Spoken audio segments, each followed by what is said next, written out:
नमस्कार। आज हमारे सामने ज्ञान के 15 मोती हैं। 15 सवाल जो इतिहास से लेकर विज्ञान और आज की दुनिया तक फैले हुए हैं। हमारा मिशन है इन सभी को एक एक करके समझना और हर सवाल की गहराई में उतरना। तो चलिए इस ज्ञान यात्रा को शुरू करते हैं। बिल्कुल। हमारा मकसद सिर्फ सही जवाब जानना नहीं है, बल्कि ये समझना है कि वो जवाब सही क्यों है। सही बात है। हम हर सवाल से जुड़ी अतिरिक्त जानकारी, उसके पीछे के कॉन्सेप्ट्स और कनेक्शंस को भी देखेंगे, ताकि ये जानकारी हमेशा याद रहे। तो ये रहा हमारा पहला सवाल। प्रसिद्ध गणितीय ग्रंथ लीलावती के लेखक कौन हैं? विकल्प हैं ए आर्यभट्ट, बी भास्कराचार्य जिन्हें भास्कर द्वितीय भी कहते हैं, सी वराहमिहिर और डी ब्रह्मगुप्त। इसका सही उत्तर है बी भास्कराचार्य। लेकिन दिलचस्प बात सिर्फ ये नहीं है। अच्छा। हाँ, लीलावती अंकगणित और ज्यामिति पर लिखा एक बहुत ही महत्वपूर्ण प्राचीन ग्रंथ है, पर यह कोई सूखी उबाऊ किताब नहीं है। मतलब भास्कराचार्य ने इसे अपनी बेटी लीलावती को संबोधित करते हुए एक तरह से कविता के रूप में लिखा है। कविता के रूप में गणित को, ये तो कमाल है ना? और यहाँ पर कुछ और भी प्रसिद्ध किताबों और उनके लेखकों के नाम हैं जो अक्सर पूछे जाते हैं। हाँ, ये भी जरूरी है। जैसे कालिदास का ऋतु संहारम, बाणभट्ट की कादम्बरी, कल्हण की राजतरंगिणी, अश्वघोष का बुद्धचरित और मेगस्थनीज की इंडिका। ये सभी नाम बहुत महत्वपूर्ण हैं। चलिए अब एक समसामयिक विषय पर आते हैं। सवाल है, लोन वुल्फ आतंकवाद का क्या अर्थ है? इसका सीधा और सटीक अर्थ है बी अकेला हमलावर। अकेला हमलावर। हाँ, मतलब एक ऐसा व्यक्ति जो किसी बड़े आतंकी समूह से सीधे निर्देश लिए बिना बस उनकी विचारधारा से प्रेरित होकर अकेले ही आतंकवादी हमले को अंजाम देता है। बिल्कुल। और इसी से जुड़ा एक महत्वपूर्ण सूचकांक है GTI, यानी ग्लोबल टेररिज्म इंडेक्स। अच्छा, ये क्या बताता है? इससे IIP जारी करता है और ये बताता है कि कौन सा देश आतंकवाद से कितना प्रभावित है। इसमें बुर्किना फासो पहले स्थान पर है और भारत 14वें स्थान पर। 14वें स्थान पर। हमें ये भी याद रखना चाहिए कि भारत में राष्ट्रीय आतंकवाद विरोध दिवस 21 मई को मनाया जाता है। सही कहा। चलिए अब थोड़ा समय में पीछे चलते हैं। विक्रम संवत का प्रारंभ किस वर्ष से माना जाता है? इसका प्रारंभ 58 ईसा पूर्व यानी 58 BC से माना जाता है। और यहाँ शक संवत का भी जिक्र है, जो हमारा राष्ट्रीय कैलेंडर है। तो इसमें और विक्रम संवत में क्या संबंध है? ये हमेशा कंफ्यूजिंग होता है। हाँ, ये एक दिलचस्प बिंदु है। शक संवत की शुरुआत हुई थी 78 ईस्वी में, सम्राट कनिष्क ने की थी। 78 ईस्वी में? हाँ, तो अगर आप दोनों के बीच का अंतर निकालेंगे तो ये 135 वर्ष आता है। 135 वर्ष। और विक्रम संवत का पहला महीना चैत्र होता है ना? बिल्कुल। ठीक है। अब भूगोल का एक सवाल, नेपाल की राजधानी क्या है? ये तो आसान है। हाँ, सही जवाब है सी काठमांडू। लेकिन काठमांडू सिर्फ एक राजधानी नहीं है।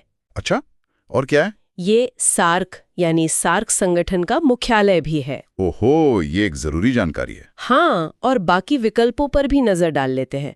थिम्फू भूटान की, ढाका बांग्लादेश की और कोलंबो श्रीलंका की राजधानी है। और यहाँ भारत नेपाल सीमा के बारे में भी कुछ जानकारी है? हाँ, भारत और नेपाल के बीच 1751 किलोमीटर लंबी सीमा है। 1751 किलोमीटर? और ये सीमा भारत के 5 राज्यों को छूती है: उत्तराखंड, उत्तर प्रदेश, बिहार, पश्चिम बंगाल और सिक्किम। बहुत बढ़िया। अब बारी है विज्ञान की। निम्नलिखित में से कौन सा एक प्रबल इलेक्ट्रोलाइट नहीं है? यहाँ सही उत्तर है बी H3BO3, जिसे हम बोरिक एसिड के नाम से जानते हैं। Boric acid? हाँ, ये एक कमजोर इलेक्ट्रोलाइट है। बाकी तीनों यानी सल्फ्यूरिक एसिड, हाइड्रोक्लोरिक एसिड और नाइट्रिक एसिड, ये सब प्रबल इलेक्ट्रोलाइट हैं। अच्छा, सल्फ्यूरिक एसिड को तो किंग ऑफ एसिड्स भी कहते हैं, है ना? जो बैटरी में इस्तेमाल होता है। बिल्कुल। और HCl यानी हाइड्रोक्लोरिक एसिड हमारे पेट में पाचन के लिए जरूरी जठर रस में पाया जाता है। और यहाँ एक्वारेजिया का भी जिक्र है। ये क्या होता है? जब HCl और HNO3 को 3.1 के अनुपात में मिलाया जाता है तो ये एक्वारेजिया या अम्लराज बनाता है। अम्लराज? हाँ, और ये इतना शक्तिशाली होता है कि सोने को भी गला सकता है। सोने को भी? वाह। चलिए अगला सवाल प्रशासन से जुड़ा है। उत्तर प्रदेश में लोकायुक्त का पद किस वर्ष सृजित किया गया था? ये पद सी 1975 में सृजित किया गया था। 1975 में? जी, और ओम्बुड्समैन की ये अवधारणा ये मूल रूप से स्वीडन से ली गई है। अच्छा, स्वीडन से? हाँ, भारत में लोकपाल शब्द का सुझाव LM सिंघवी ने दिया था और उत्तर प्रदेश के पहले लोकायुक्त थे विशंभर दयाल। विशंभर दयाल। और इनका कार्यकाल 5 वर्ष का होता था? सही।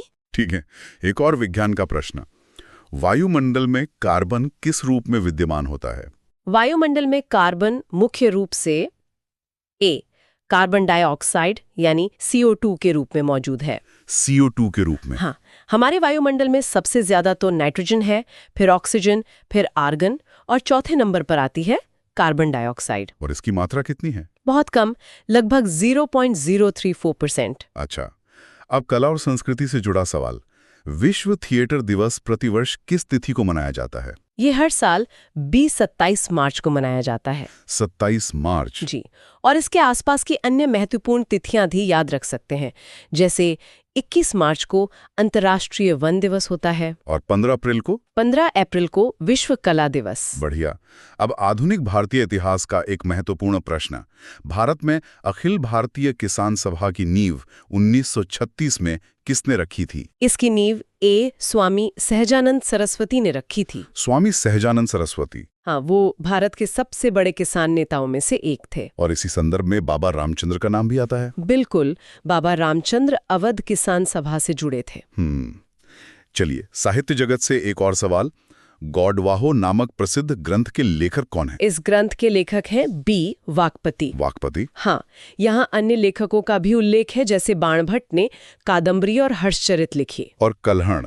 कल्हण ने राजतरंगिणी की रचना की, जो कश्मीर के इतिहास पर है। ठीक है, अब विश्व इतिहास की एक अहम घटना, वर्जीनिया अधिकारों की घोषणा किस वर्ष अपनाई गई थी? ये घोषणा 12 जून 1776 को अपनाई गई थी। 1776 में? जी, ये अमेरिकी क्रांति के दौरान एक बहुत ही महत्वपूर्ण दस्तावेज था। और इसी तरह मानव अधिकारों का एक और दस्तावेज है, UDHR। हाँ, मानव अधिकारों की सार्वभौम घोषणा, जिसे 10 दिसंबर 1948 को अपनाया गया था। अच्छा, अगला सवाल भारत के प्रमुख संस्थानों से जुड़ा है। केंद्रीय ईंधन अनुसंधान संस्थान भारत के किस राज्य में स्थित है? ये संस्थान झारखंड राज्य में स्थित है। झारखंड में। और शहर? शहर है धनबाद। धनबाद, ठीक है। अब भौतिक विज्ञान का एक बुनियादी सवाल। प्रतिरोध यानी रेजिस्टेंस का मात्रक क्या है? प्रतिरोध का मात्रक है B ओम। ओम? हाँ, अन्य मात्रकों की बात करें तो एम्पेयर है विद्युत धारा का, कूलम है आवेश का और हेनरी है इंडक्टेंस का मात्रक। बहुत अच्छे। अब पर्यावरण और सूचकांकों से जुड़ा एक प्रश्न। जलवायु जोखिम सूचकांक 2025 किस संस्था द्वारा जारी किया गया? यह सूचकांक जर्मन वॉच नाम की एक संस्था द्वारा जारी किया गया है। German watch? जी, ये बताता है कि कौन से देश जलवायु परिवर्तन के प्रभावों से सबसे ज्यादा जोखिम में हैं। ये तो बहुत जरूरी सूचकांक है। और ये रहा हमारा आज का अंतिम सवाल, जो ब्रांडिंग और कॉर्पोरेट जगत से है। अच्छा, में शीर्ष स्थान पर रहा Amazon। Amazon? हाँ, और यहाँ गूगल का भी जिक्र है, जिसकी स्थापना 1998 में सर्जे ब्रिन और लैरी पेज ने की थी। तो ये थे हमारे 15 सवाल और उनसे जुड़ी ढेरों रोचक जानकारियां। हमने प्राचीन गणित से लेकर आधुनिक ब्रांड रैंकिंग तक का सफर तय किया। बिल्कुल, और इससे ये साबित होता है कि ज्ञान के सभी क्षेत्र आपस में जुड़े हुए हैं। इतिहास, विज्ञान, भूगोल और करंट अफेयर्स सब मिलकर दुनिया की एक पूरी तस्वीर बनाते हैं। तो ये सफर वाकई कमाल का रहा। आज की इस चर्चा ने हमें भास्कराचार्य के लीलावती ग्रंथ और जलवायु जोखिम सूचकांक दोनों से परिचित कराया। एक पल के लिए सोचिए, जिस गणितीय तर्क और सटीकता की नींव हजारों साल पहले रखी गई थी, क्या आज के दौर में जलवायु परिवर्तन जैसे जटिल जोखिमों का विश्लेषण करने के लिए हम उसी तर्क के विकसित रूप का इस्तेमाल नहीं कर रहे हैं? हाँ, ये सोचने वाली बात है। अतीत का ज्ञान भविष्य की चुनौतियों को समझने का रास्ता कैसे बनाता है, ये विचार करने वाली बात है।